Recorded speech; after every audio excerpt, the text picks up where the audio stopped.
আপনার সম্মান আপনার নিজেকেই অর্জন করে নিতে হবে।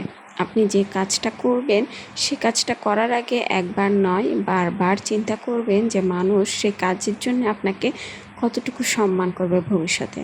মানুষের সাথে কথা বলতে গেলেও খুব চিন্তা ভাবনা করে কথা বলতে হয়। মনে রাখতে হবে ছুরির আঘাতের চেয়ে কথার আঘাত অনেক বেশি জঘন্য, যেটা মানুষ সহজে নিতে পারে না কিংবা নিলেও কখনো ভুলে যায় না। ছুরির আঘাত হয়তো একটা সময় মানুষ ভুলে যায় কারণ সে ঘাটা শুকিয়ে যায়, কিন্তু কথার আঘাত কখনো শুকায় না।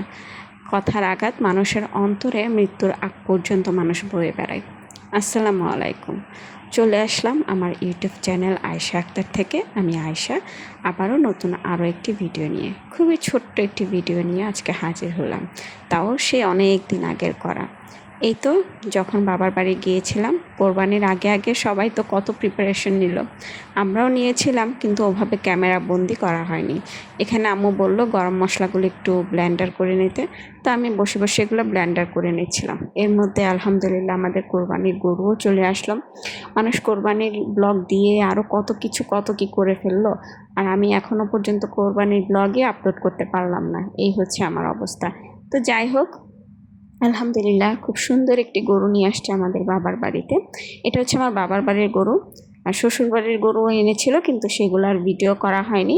অতটুকু পর্যন্তই না, আমার ঈদের আগে বাড়িতে গিয়ে যে ভিডিও করেছিলাম তার শেষ, মানে ঈদের মধ্যে এরপর থেকে আমি আর কোনো ভিডিওই করা হয়নি। এরপর তো কসবা চলে আসলাম, সেটারও কোনো ভিডিও নেওয়া হয়নি। তারপরে এই তো এসে এটা আজকে সকালবেলা একদম গরম গরম ভিডিও।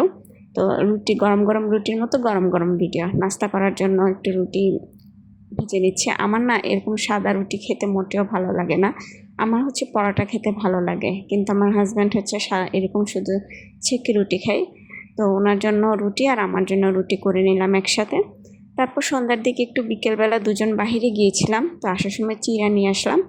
তো ভাবলাম একটু দই চিড়া খাই। তো এখানে চিড়া, দই, আম, কলা সব কিছু একসাথে কেটে নিয়ে তারপর দুজন মিলে সন্ধ্যার নাস্তাটা করে নিয়েছি। আসলে দুজন মানুষ, এর মধ্যে আর কী বা করবো।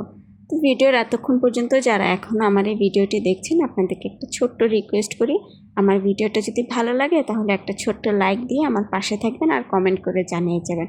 আর যদি খুব ভালো লেগে যায় তাহলে অবশ্যই আমার চ্যানেলটা সাবস্ক্রাইব করে আমার পাশে থাকবেন।